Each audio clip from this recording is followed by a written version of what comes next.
I sat frozen in the divorce courtroom as my mother-in-law pointed her manicured finger at me and declared, "My son Victor has been nothing but loyal, while this woman destroyed our family with her affairs." The judge's expression hardened as she studied me. Then my 7-year-old daughter, Penny, stood up, holding her pink phone high and said in her small but clear voice, "Grandma Beatrice, should I show everyone the videos now?" The entire courtroom fell silent. Every head turned toward my little girl, standing there in her purple dress with white daisies, the one she'd picked out herself that morning. Beatrice's face went from confident superiority to complete shock in less than a second. Her mouth opened and closed like a fish gasping for air, no sound coming out. "What videos, sweetheart?" Judge Harrison asked, leaning forward with sudden interest. Penny looked directly at her grandmother, then at her father, who had half risen from his chair. "The ones with Daddy and Miss Desiree kissing at Grandma's house." "I have lots of them." Victor slammed his hand on the table. "This is ridiculous. She's a child. She doesn't understand what she's saying." But Penny wasn't done. She swiped open her phone with the confidence of a generation raised on technology. "I also have the one where you called Mommy stupid and boring, Daddy. You were laughing with Aunt Gwendolyn about how the judge would believe anything Grandma said. My name is Melinda, and until 8 months ago, I believed I had married into the perfect family. The Sterlings were Connecticut royalty, old money wrapped in new ambitions. My husband Victor was the golden son, a successful real estate developer who wore designer suits and drove a Tesla. His mother Beatrice ruled their social circle with an iron fist hidden inside a velvet glove. His sister Gwendolyn was the perfect socialite, married to a banker, living in a mansion that looked like it belonged in a magazine. And then there was me, the elementary school teacher, who fell in love with Prince Charming, not realizing I was actually marrying into a fairy tale written by the Brothers Grimm, where the witches win and the princess gets burned at the stake. Standing in that courtroom, watching my 7-year-old daughter single-handedly destroy their carefully constructed lies, I realized she had more courage in her tiny finger than all the Sterling family combined. She wasn't supposed to be here today. The judge had initially ruled children shouldn't be present during divorce proceedings, but when my lawyer filed an emergency motion stating that Penny had crucial evidence, Judge Harrison made an exception. "Your Honor," Beatrice's voice cracked as she tried to regain control, "the child is obviously coached. Melinda has been filling her head with lies to turn her against her father." Penny shook her head solemnly. "Nobody told me to record anything, Grandma. I started doing it myself when I heard you telling Mrs. Pemberton at the country club that Mommy was trash and you couldn't wait to get rid of her."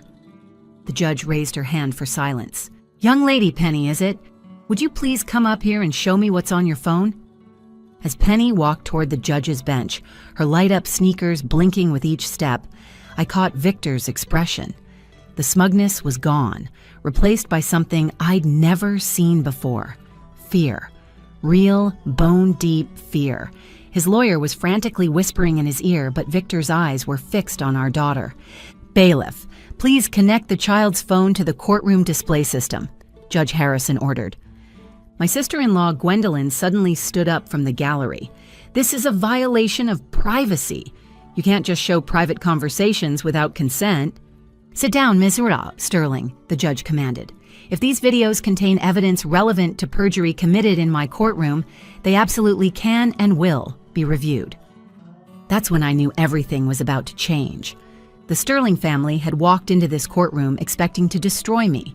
They had their story perfectly rehearsed, their lies synchronized, their expensive lawyers ready to strip me of everything, including my daughter. What they hadn't counted on was that their perfect victim had been documenting their crimes all along, and she was only 7 years old. 8 months before that courtroom moment, I thought I had the perfect life. Victor and I lived in a beautiful colonial house in Westbridge, Connecticut, complete with black shutters, a wraparound porch, and gardens that bloomed with roses every spring. Every morning, I'd wake up at 6, make breakfast for my family, and watch as Victor adjusted his tie in the hallway mirror, while Penny ate her scrambled eggs at the kitchen island. It was the life I dreamed about as a little girl growing up in a cramped apartment with my single mother. Sunday dinners at Beatrice's estate were mandatory. The Sterling family compound sat on 5 acres of perfectly manicured property, with a main house that looked like something from a luxury real estate magazine. Beatrice would greet us at the door wearing designer dresses and pearl necklaces that cost more than my yearly teaching salary. She'd lean in for air kisses, never quite touching my cheek, while her eyes conducted a full inspection of my appearance.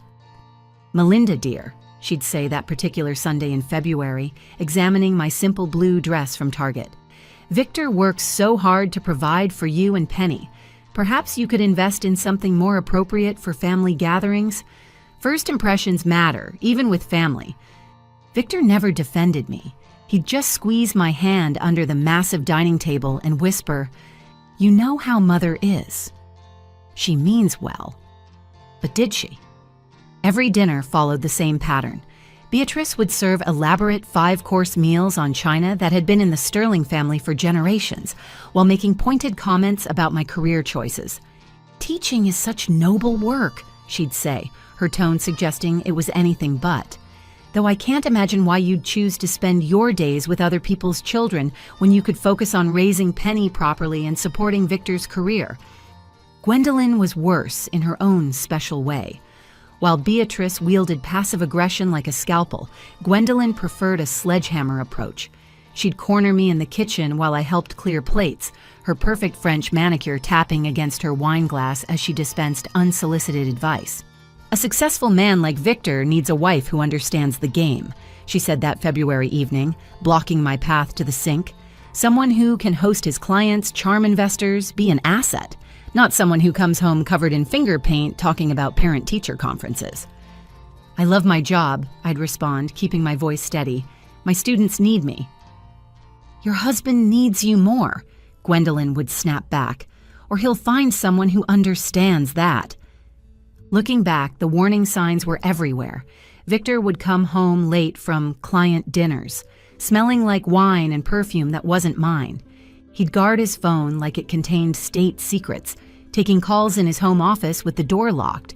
When I'd ask about his day, he'd give vague answers about deals and meetings, then quickly change the subject to criticize something about our home or my appearance.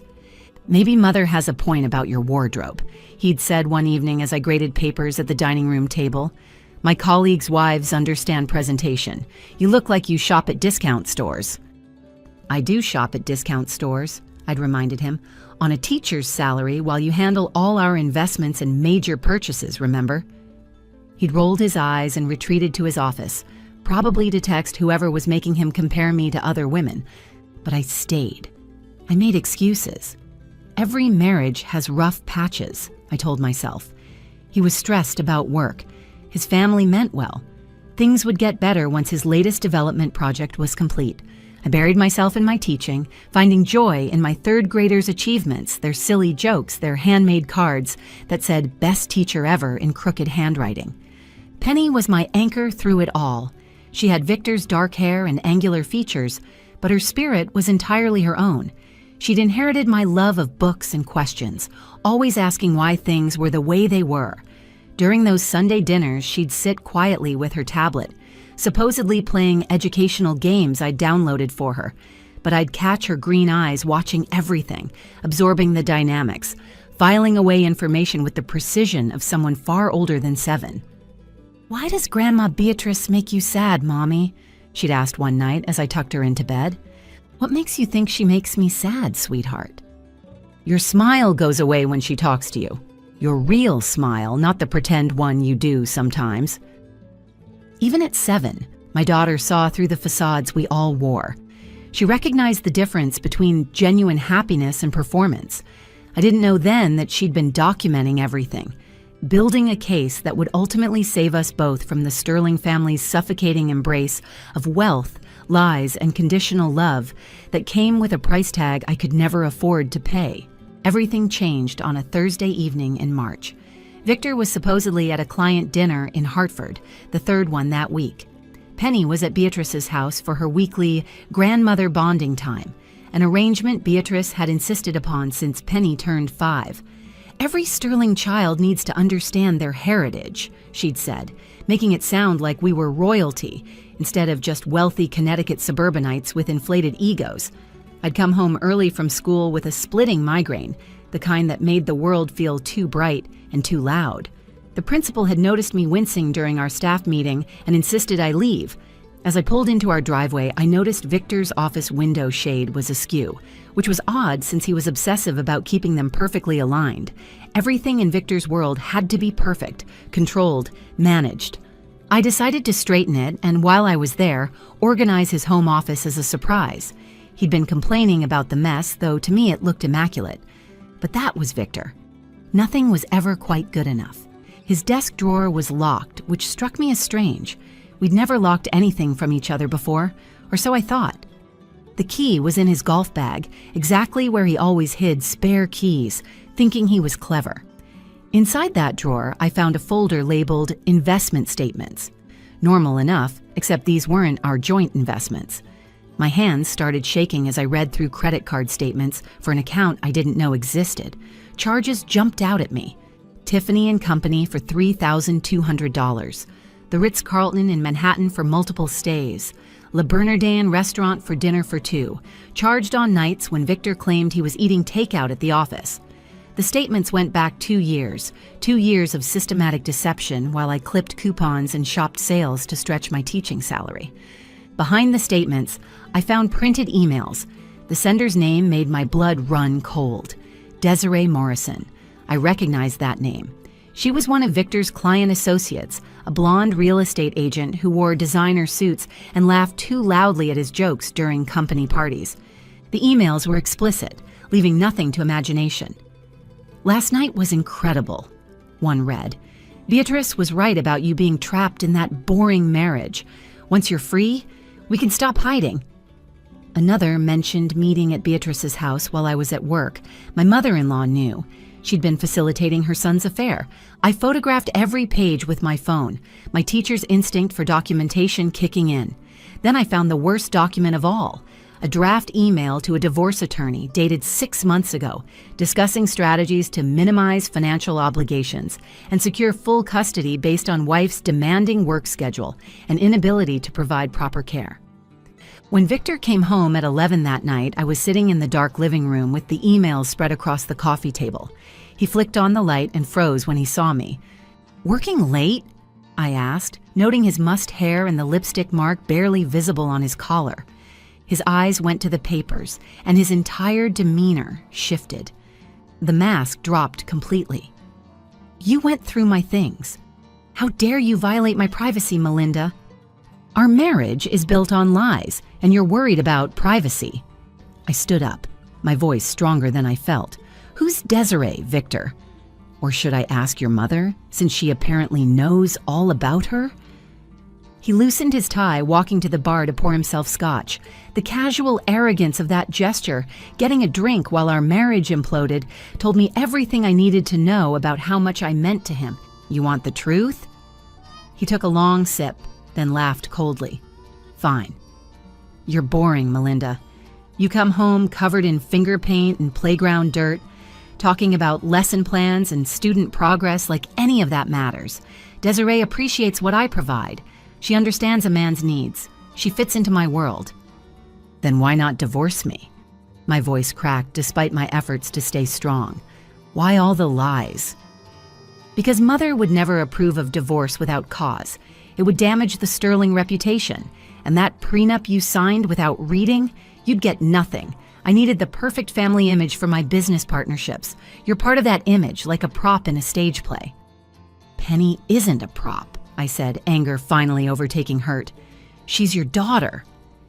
"She's a sterling," he corrected, "and she'll remain one, with or without you." The next morning, while Victor was at his office, I filed for divorce. Within hours, he and his family launched their counterattack.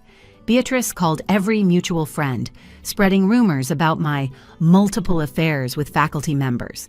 Gwendolyn posted on social media about gold-digging teachers who seduce wealthy men then destroy their families. Victor hired Richardson and Associates, the most aggressive divorce firm in Connecticut. But they'd made one crucial mistake in their strategic planning. They'd forgotten about Penny, the quiet little girl with the tablet who saw everything and forgot nothing. 2 weeks before the hearing, Penny came to my small apartment for her court-ordered visitation. I'd moved into a 2-bedroom rental in a less prestigious part of town, a far cry from our colonial house, but it was clean, safe, and free from the toxic presence of the Sterling family. When I opened the door, Penny ran into my arms, clutching her tablet and overnight bag tightly. "Mommy," she said quietly after we'd settled on the couch with hot chocolate and her favorite cookies, "why does Grandma Beatrice tell everyone you're bad?" My heart shattered into pieces. No child should have to navigate adult cruelty, especially from their own family. Sometimes adults say things when they're angry, sweetheart. It doesn't make them true. But you're not bad. Daddy is. She said it matter-of-factly, like stating the sky was blue or water was wet. I set down my mug carefully, trying to keep my voice neutral. "What do you mean, honey?" Penny opened her tablet and turned it toward me. "I need to show you something important." What I saw on that screen changed everything. Video after video, all time-stamped over the past year. The first one showed Victor and Desiree kissing passionately in Beatrice's living room, while Penny pretended to play in the corner. Beatrice's voice could be heard saying, "You two make such a better couple." Once this divorce is finalized, we can stop pretending Melinda ever existed. The next video showed Gwendolyn and Desiree shopping online for furniture. "This would look perfect in Victor's house once you move in," Gwendolyn was saying. "We just need to get rid of all Melinda's discount store garbage first." Another video captured Victor on a phone call, pacing in Beatrice's study while Penny sat unnoticed on the window seat. "The plan is simple," he said. "We paint Melinda as an unfaithful wife, mentally unstable from work stress. Mother and Gwendolyn will testify to seeing her with other men. The judge will give me everything, including full custody." "Penny," I asked, struggling to process what I was seeing, "how long have you been recording these?" "Since last year, when Daddy started bringing Miss Desiree to Grandma's house during my visits. Grandma always takes my tablet to check what I'm watching, but she doesn't know about the cloud backup. Daddy taught me about backing up important stuff when I was 5. The irony wasn't lost on me. Victor's own lesson about digital security had given his daughter the tools to expose his lies. "At first, I just wanted to remember things," Penny continued, her small face serious. "Then I heard them saying mean things about you, planning to take me away from you. That's when I knew I had to save everything." I pulled her close, overwhelmed by her bravery and heartbroken that she'd carried this burden alone. "Can I share these videos with my lawyer?" She nodded firmly. "I made copies on 3 different clouds. And I have more videos, Mommy. 47 total." I called my lawyer, Janet Rodriguez, immediately. She came over that evening and we watched every video. Janet, typically composed and professional, gasped several times. "This is a game changer, Melinda.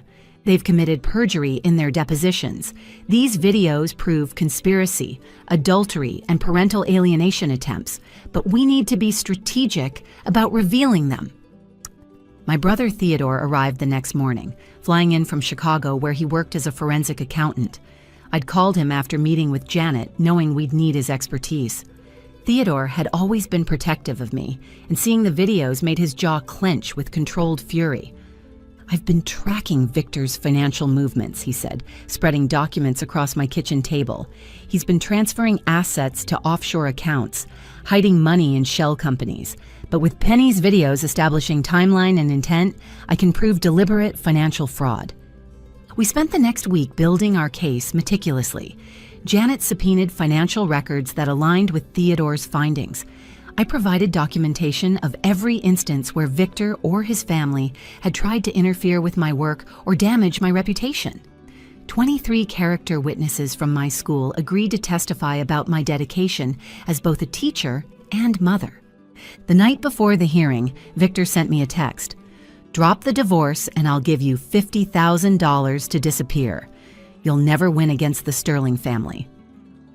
I showed it to Janet, who smiled like a shark sensing blood in the water. He just added attempted bribery to his list of problems. Penny stayed with me that night, even though it wasn't my scheduled time. She crawled into my bed around midnight, her small body trembling. "Are you scared about tomorrow?" I asked, stroking her hair. "No," she said with conviction that surprised me. "Daddy and Grandma are the ones who should be scared. They forgot that kids have ears and tablets have cameras. They thought I was too little to matter." As I held my daughter in the darkness, I realized she'd learned more about truth and justice in her 7 years than the entire Sterling family had learned in their lifetimes. The courtroom was packed with spectators, including several reporters who'd caught wind of the Sterling family drama.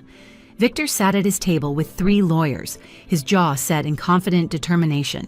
He wore his most expensive suit, a charcoal gray that probably cost more than most people's monthly rent. Beatrice and Gwendolyn sat directly behind him in the gallery, dressed like they were attending a charity gala rather than a divorce hearing. Their coordinated cream-colored outfits screamed wealth and respectability. Victor's lead attorney, Harrison Pike, went first with theatrical flair. "Your Honor, we have clear evidence that Mrs. Sterling has been conducting multiple affairs throughout her marriage. She's been seen with various men at school functions, neglecting her duties as both wife and mother. My client has been nothing but patient and forgiving, but enough is enough." Then Beatrice took the stand, her performance worthy of an Oscar. She dabbed at her eyes with a handkerchief that probably cost more than my weekly groceries. "My poor son has given Melinda everything, Your Honor. A beautiful home, financial security, social standing. And how does she repay him? By sleeping around with fellow teachers while my son works 80-hour weeks to provide for his family. I've personally seen her with different men at school events, laughing and touching them inappropriately." "Can you provide specific examples?" Judge Harrison asked, making notes. "Last month, at the school fundraiser, she was practically draped over the gym teacher," Beatrice said smoothly. "And the music teacher. They leave together every Tuesday. It's shameful. She's destroyed our family's reputation in the community." Gwendolyn followed with her own testimony, each word dripping with practiced disdain. "Cheaters like Melinda don't deserve anything, Your Honor. She's shown no respect for the sanctity of marriage. My brother Victor is the real victim here. He's maintained his dignity throughout this ordeal, while she's paraded her affairs around town." Judge Harrison's expression grew increasingly stern as she looked at me. Victor was practically glowing with anticipated victory, already mentally calculating his winnings. His lawyers were nodding along, confident in their choreographed attack. Then Janet Rodriguez, my attorney, stood up. "Your Honor, we'd like to present evidence that directly contradicts these testimonies. We call Penny Sterling to present documented evidence." "Objection!" Pike shouted. "A child cannot provide reliable testimony, especially one who's been coached by her mother." "The child isn't testifying," Janet clarified. "She's simply presenting video evidence that speaks for itself." Judge Harrison considered this. "I'll allow it. Proceed." Penny walked to the front with remarkable composure, her pink phone held steady in her small hands.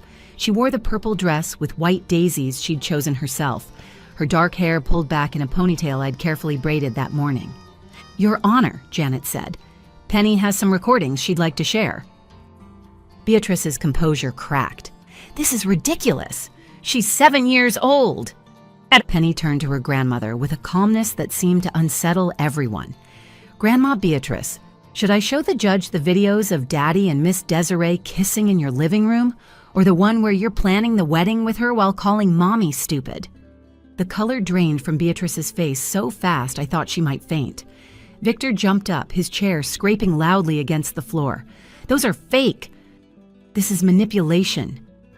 "Bailiff, please connect the child's phone to the display system," Judge Harrison ordered, her voice cutting through the chaos. The first video filled the courtroom screen. There was Victor, clear as day, in passionate embrace with Desiree Morrison in Beatrice's ornate living room. Beatrice's voice rang out cheerfully. "You two belong together. Once we get rid of that boring school teacher, you can finally be happy." Gasps rippled through the gallery. The second video played, Gwendolyn helping Desiree browse furniture online, saying, "Victor deserves someone with class, not some public school teacher who shops at Target." The third video was the most damaging. Victor, speaking on the phone in Beatrice's study, the judge will believe anything when mother testifies.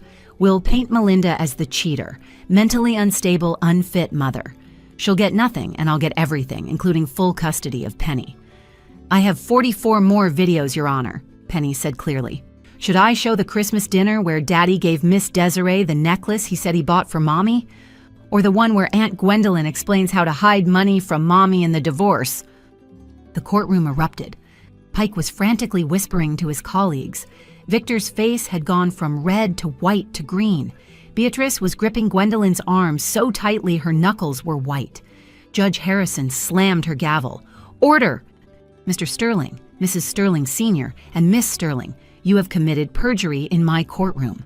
This is a federal offense. Theodore then presented his financial evidence, showing the systematic hiding of assets and fraudulent transfers. The documentation aligned perfectly with conversations captured in Penny's videos. Judge Harrison's ruling was swift and brutal. Full custody to Mrs. Melinda Sterling, the house, primary assets, and substantial alimony awarded to the plaintiff. Mr. Sterling will pay all legal fees and faces perjury charges. This is one of the most egregious cases of attempted fraud I've seen in 30 years. As we left the courtroom, Victor tried to approach Penny one last time. His expensive suit was wrinkled, his perfectly styled hair disheveled, and his eyes held a desperation I'd never seen before. He dropped to one knee in the courthouse hallway, reaching out toward our daughter. "Sweetheart, why would you do this to Daddy?" His voice cracked, the confident businessman facade completely shattered. "I'm your father. I love you." Penny looked him straight in the eye with a maturity that shouldn't exist in a 7-year-old. "You lied about Mommy, Daddy. You made Grandma lie too. You were going to take me away from her. Miss Fletcher says lying is wrong and hurting people is worse." Miss Fletcher was her second-grade teacher, a woman who'd apparently taught my daughter more about integrity than her father ever had. Victor's mouth opened and closed, but no words came. For once in his life, he had no smooth response, no charming deflection. Beatrice tried to intervene, stepping forward with her arms outstretched toward Penny. "Darling, you don't understand what you've done," she said, her voice shaking. "You've destroyed our family." "No, Grandma," Penny replied simply. "You destroyed it when you helped Daddy cheat and lie. I just showed everyone the truth." Within weeks, the Sterling empire began crumbling. The country club gossip mill that Beatrice had weaponized against me turned on her with venomous delight. She was quietly asked to resign from 3 charity boards. Her Tuesday Bridge Club suddenly had no open seats. The annual Sterling Christmas Gala, a tradition for 30 years, was canceled when no one RSVP'd. Gwendolyn's husband filed for divorce within a month, citing the videos as evidence of his wife's moral corruption and conspiracy to commit fraud. He'd apparently been having doubts about his wife's character for years, and Penny's videos confirmed his suspicions. Gwendolyn moved back into Beatrice's estate, 2 bitter women stewing in their mutual downfall. Victor's real estate business collapsed when news of the perjury charges went public. His business partners distanced themselves, clients canceled contracts, and Desiree Morrison disappeared the moment his bank accounts were frozen. She'd moved to Florida, according to rumors, already attached to another wealthy developer. Victor sent me an email 3 months later asking if he could see Penny for her birthday. I forwarded it to my lawyer, who reminded him that supervised visitation required court approval and completion of his mandated therapy sessions, which he'd been skipping. 6 months after the divorce, Penny and I had settled into a peaceful routine. We kept the house but redecorated everything, replacing the cold, formal Sterling aesthetic with warm colors and comfortable furniture. The room Victor had used as his office became Penny's art studio, where she painted pictures and made crafts that we hung proudly on every wall. I was promoted to vice principal at my school, a position that came with better hours and higher pay. My principal told me she'd been watching my leadership skills for years, but knew my home situation was complicated. "Now that you're free from that toxic situation," she said, "you can finally shine." One evening, as Penny and I made homemade pizza together, she asked me a question that stopped me cold. "Mom, do you think Daddy will ever understand what he did wrong?" I considered lying, providing false hope that her father might change. But Penny deserved truth, always truth. "I don't know, sweetheart." Some people never learn because they don't want to see their mistakes. They'd rather blame everyone else. That's sad, she said, carefully placing pepperoni on her half of the pizza. If he'd just been nice and honest, we could all still be a family. But then we wouldn't have learned how strong we are, I reminded her, kissing the top of her head. You stood up for truth when adults around you were lying. That takes incredible courage. A year later, I received a call from Theodore. You need to see this, he said, sending me a news link. Victor had been arrested for fraud in a new real estate scheme. Without his family's money and connections to protect him, his true nature had been exposed. He was facing 5 years in prison. Penny, now 8 and even more perceptive, saw the news on my phone. I'm sorry, Mom, she said quietly. For what, baby? That you married someone who turned out to be so mean. I pulled her close, breathing in the scent of her strawberry shampoo. I'm not sorry. Because if I hadn't married him, I wouldn't have you. And you, my brave, brilliant girl, are worth everything that happened. The sterling silver life I'd once desperately wanted had been fool's gold all along. But my daughter's courage, her unwavering sense of justice, her incredible bravery in that courtroom, that was pure gold. That was the fortune that really mattered. We'd learned that family isn't about blood or fancy houses or perfect images. It's about truth, loyalty, and having the courage to stand up for what's right, even when you're only 7 years old with a pink phone and an unshakable sense of justice. Victor still sends letters from prison trying to reconnect with Penny. She reads them, then files them away in a box under her bed. For evidence, she says with that same wisdom beyond her years, just in case he tries to lie again. If this story touched your heart or reminded you that truth always finds a way to surface, please give this video a like and share it with someone who needs to hear it. Your support helps these important stories reach more people. Don't forget to subscribe to our channel and hit that notification bell so you never miss our next story. And remember, sometimes the smallest voices carry the most powerful truths. What would you have done in Melinda's situation? Let me know in the comments below. Until next time, stay strong and keep fighting for what's right.